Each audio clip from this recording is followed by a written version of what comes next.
Good morning to you all. Welcome to another Arsenal Way Agenda show. I'm delighted to have Alfie with me this morning. Alfie, how are you doing, mate? Yeah, morning, Chris. Yeah, not too bad. How are you?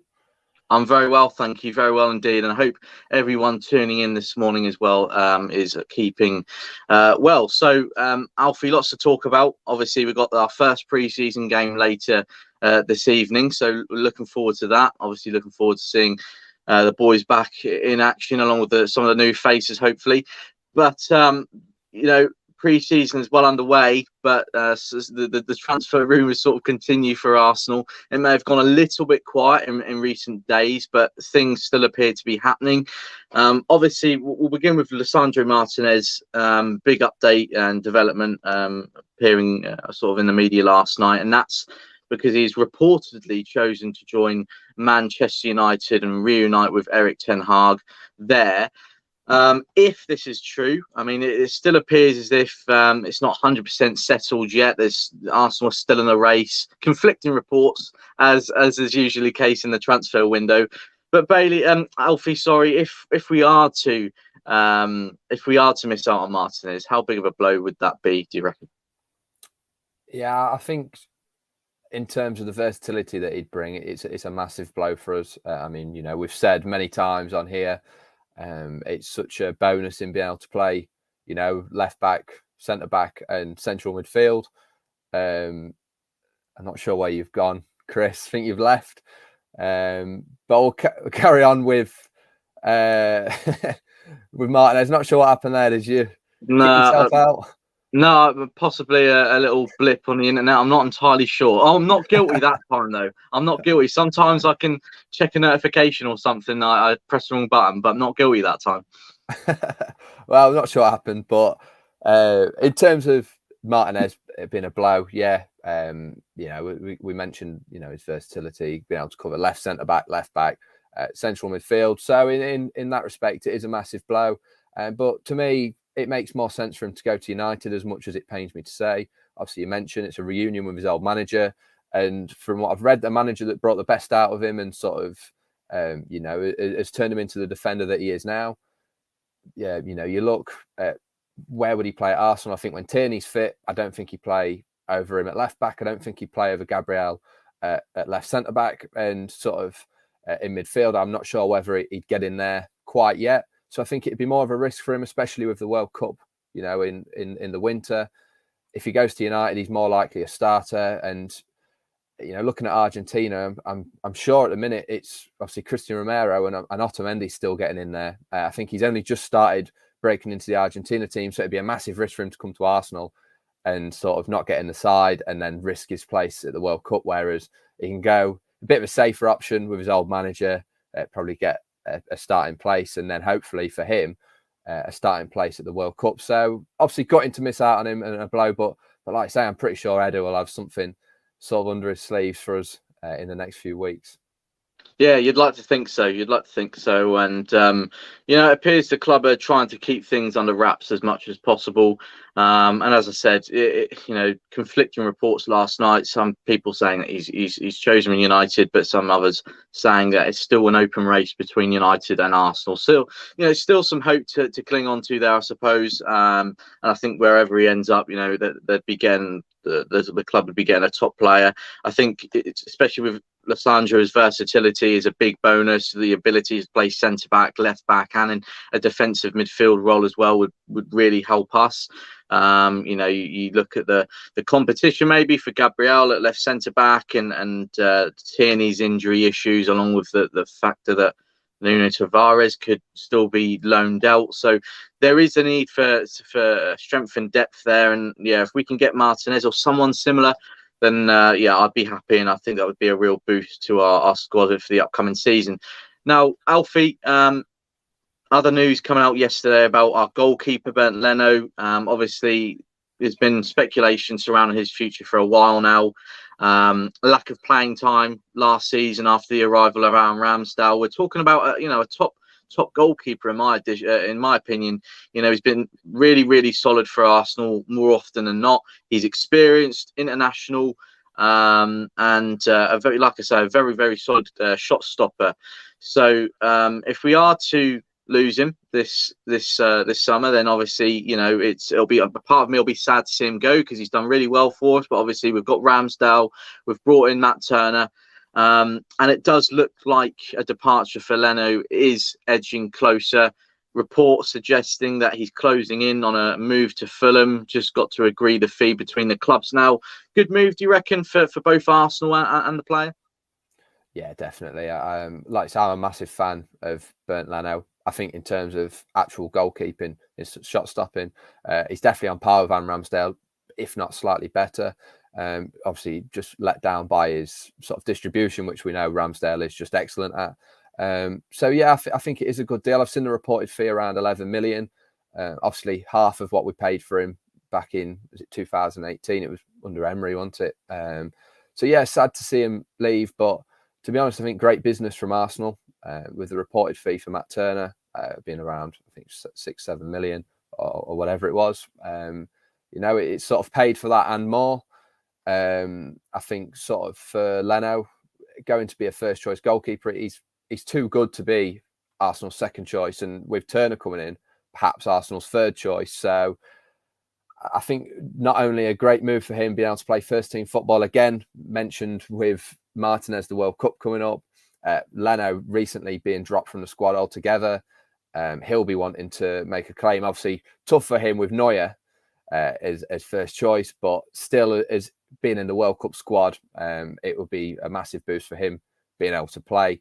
And I'm sure at Fulham, he'll definitely be the first choice goalkeeper. So great move for both clubs, and especially for Fulham. They'll be wanting to get out of this sort of rut of going up, down, and signing players like Leno. I mean, looking, you know, across the board at some of the signings that the teams that have just been promoted to the Premier League are making, I think we could be in for a really interesting season, and especially, like I say, for Fulham, a fantastic goalkeeper, and on his day, for me, can be, you know, a world-class shot stopper. Yeah, absolutely. Fulham will be getting a really good goalkeeper there, reliable goalkeeper. As you mentioned, you know, I suppose with the ball at his feet and playing out from the back, it's not one of his strengths, although it's probably an area of his game that he has improved on. We just haven't seen that because obviously Ramsdale's been playing, but because of how Arteta likes the team to play, they've probably been working on it a lot in training. And I'm sure, yeah, like I say, it's probably an area he has improved on. I remember reports going back a month or so ago. I think it was Benfica showing interest in Leno initially, and there were reports saying that they could only sort of afford to buy him for around 6, 7, 8 million pounds. And I was thinking at the time, you know, that's too cheap. So I'm glad we've managed to stick to our guns. Obviously, it looks like we're getting a few extra million now if he goes to Fulham. Again, 11, 12 million seems like an absolute steal in this day and age, especially for the quality of Leno. But you've got to obviously factor in his age along with his contract situation. I think he's only got a year left now. So, yeah, overall, I'm happy that he'll get that move. He deserves to be playing regularly. So, yeah, best of luck to him if this move is completed. Before we go on to our final topic, Alfie, just to say to the people tuning in, be sure to submit your questions in the comment section, and we'll be sure to get to as many as possible before we wrap things up. Now, we've spoken about a couple of negatives maybe for Arsenal, but let's go on to a positive, and it's about a potential new signing, and that is Alex Grimaldo, plays for Benfica, left back, Portuguese international. Actually has funny history with our current left back, Nuno Tavares. They had a bit of a falling out, a bit of a disagreement, I think. So this makes things quite interesting.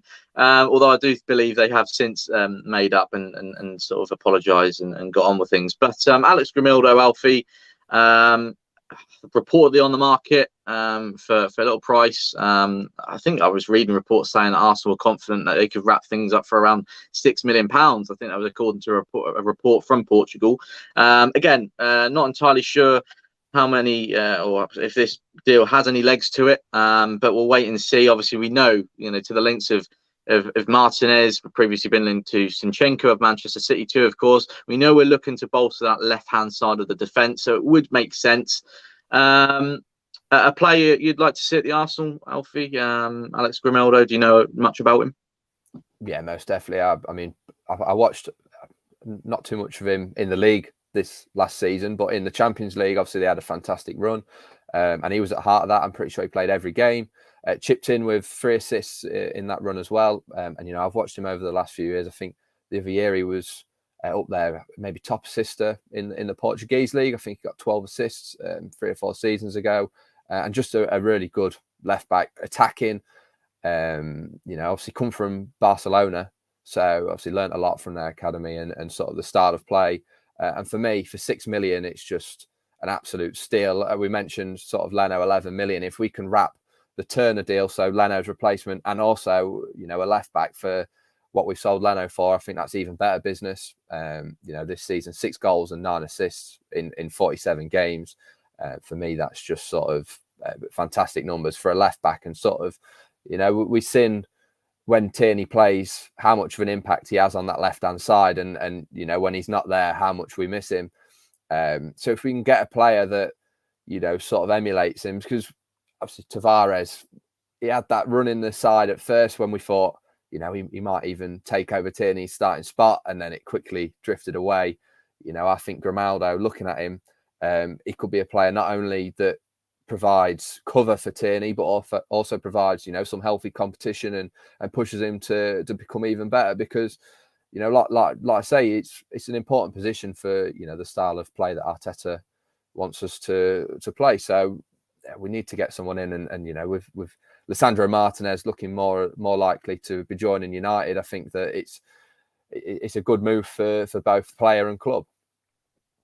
Yeah, absolutely. Like we both said there, you know, it's a sort of a move that makes sense considering we're looking to strengthen that side of defence. You know, he's fairly experienced, he's talented.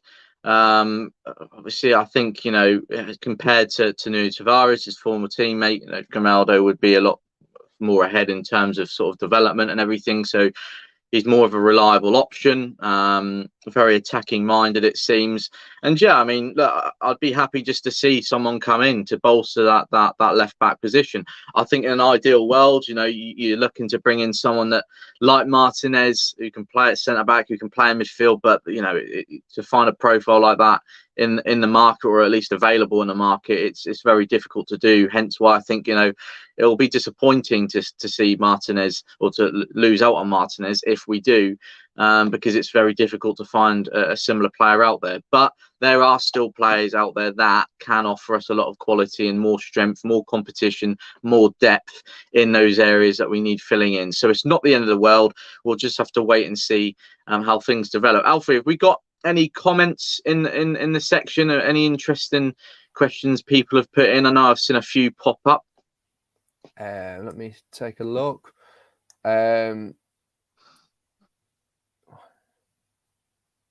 So I've just seen one here from Lynn saying Martinez's reputation is now on the line because his gamble could come with the World Cup, and if he doesn't do well, that could cost him.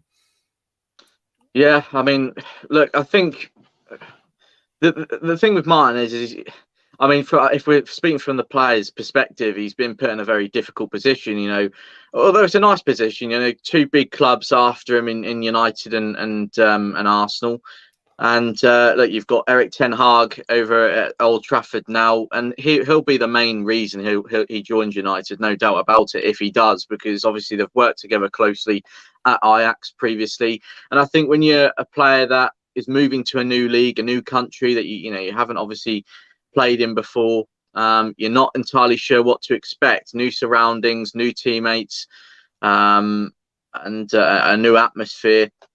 And I think if you've got a manager there that you've worked with previously, that you know well, and vice versa, that you trust, most importantly, it's a big factor. And you know, obviously Martinez wouldn't have that at Arsenal. Although it does seem, according to reports, that he's found that the talks with the club, maybe Mikel Arteta as well, very encouraging, very positive. So it's a weird one. I mean, obviously, like, we know he has that relationship already established with Ten Hag. So I think you know, looking at it, I can see why he would pick United, and for the reasons I just stated. So, you know, it would be a lot worse, you know, if maybe there wasn't anyone at United that didn't know Lisandro well, and he was just like, oh, I'm joining United because of the, you know, it's a better project and it's a bigger club, and you know, I don't know, maybe they were in the Champions League or something like that. That's not the case. I think, you know, he's very split on both teams. He likes Arsenal, he likes United, but United have just got that edge with Ten Hag in charge now, and I think that's probably what's gonna just seal the deal if he was obviously to move that way. So it is what it is, but like I say, we can't dwell on it too much. And obviously, it still appears as if there's still a little bit of hope to obviously cling on to. Yeah, no, definitely agree. It reminds me a lot of sort of the Gabriel Jesus deal and why he chose Arsenal. So no complaints from me, really. Just disappointing to move out. So we've got another question here. Deja Vu Gaming says, any guesses on who the reported mystery target is? A few reports saying that it's Eden from Lille. Is that Eden Zigrova? Yeah, I believe so. I mean,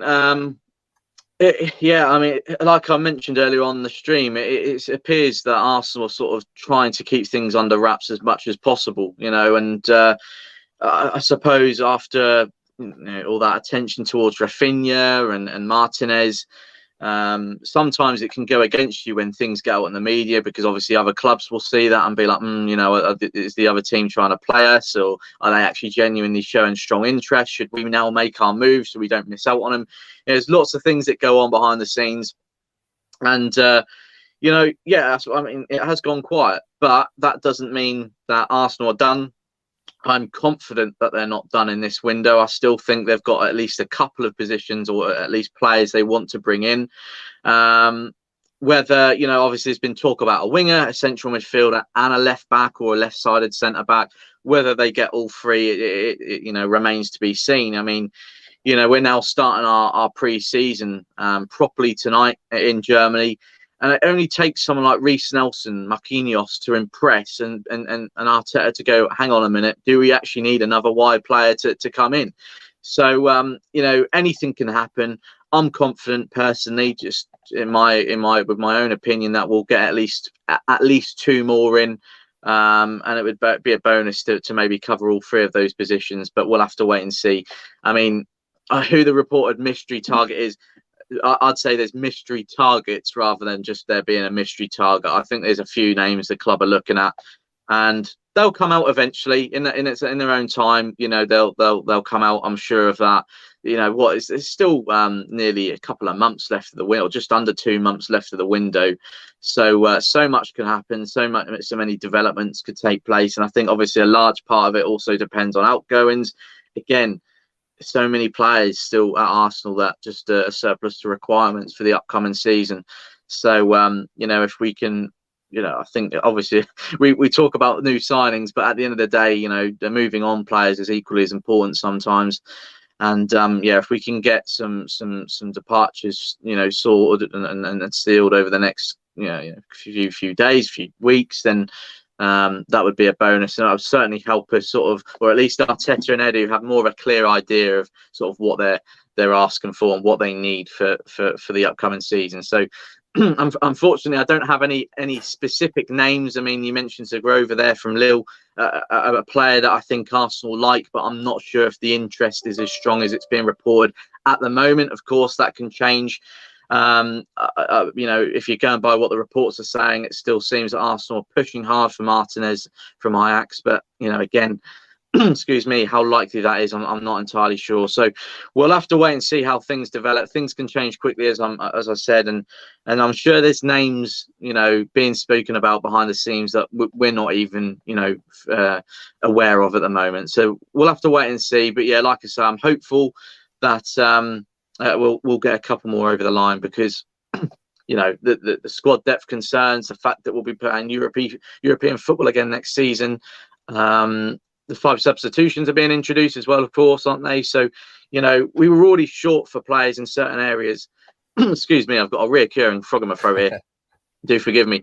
But there's absolutely a need to strengthen in those certain positions. I think I've said it many times, although it was great to have several youngsters make the bench in the Premier League last season, it's good to see them getting their chance. It's good to see them getting some recognition.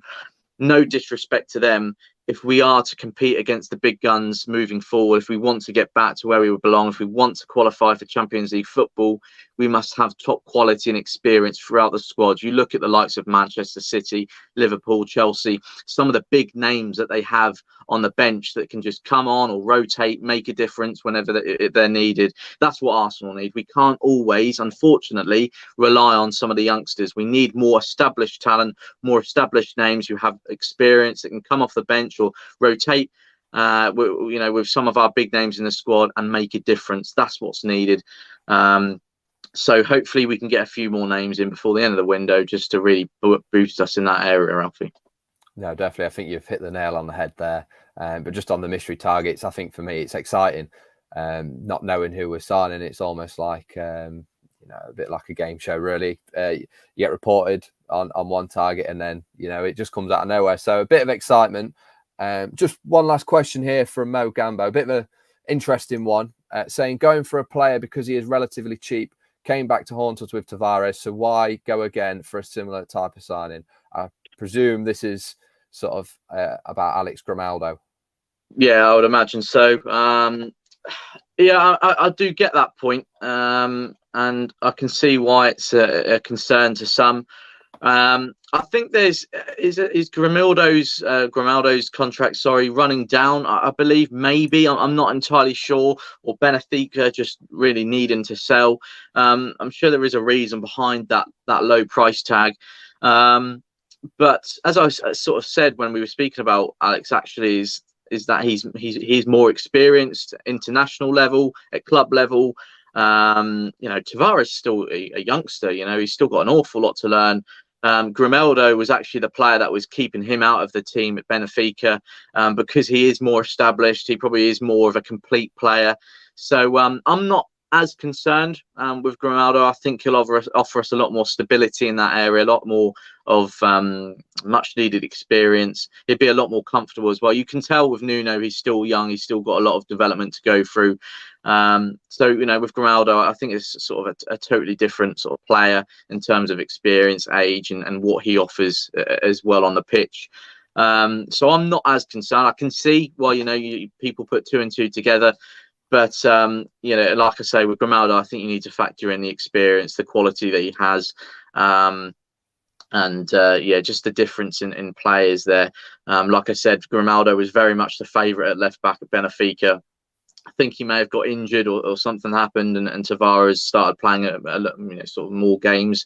But even then, fans could see that he still wasn't the finished product. There was still a lot of work. The talent's there. I always stick by that. I think Nuno's a talented young player and has a lot of potential. But you can tell he's still a bit raw in certain areas and he needs to learn. So with Grimaldo, totally different player, more experienced and more established. So I think, he'd definitely be a safer option, put it that way.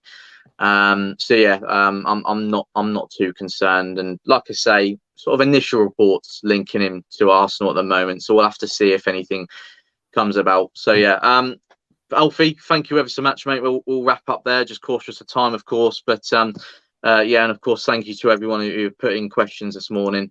Hopefully, Alfie, we'll kick off pre-season in a positive way tonight. Obviously, following up from that 5-1 win against Ipswich, of course.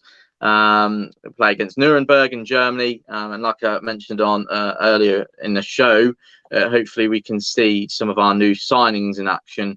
The only thing that sort of bugs me pre-season, Alfie, I'm sure it's the same for you, all the Arsenal fans, is that in the back of your mind you're just hoping someone doesn't pick up a serious injury. We all know about the Arsenal curse, of course. So fingers crossed. It's a really, it's the start of a positive pre-season for us, obviously, before we head away to the States, and we can get a positive victory tonight, integrate a few more, more of those new faces in, and get the fitness up. So Alfie, thanks for joining me this morning, mate. No, thank you for having me on. Like I say, looking forward to watching the Arsenal back in action tonight. Feels like a lifetime since we've last been on. So looking forward to it. But hopefully, thank you everyone for listening. Hope you all have a good day.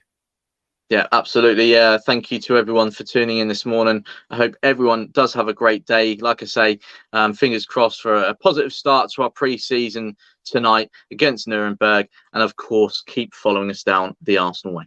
49, 49,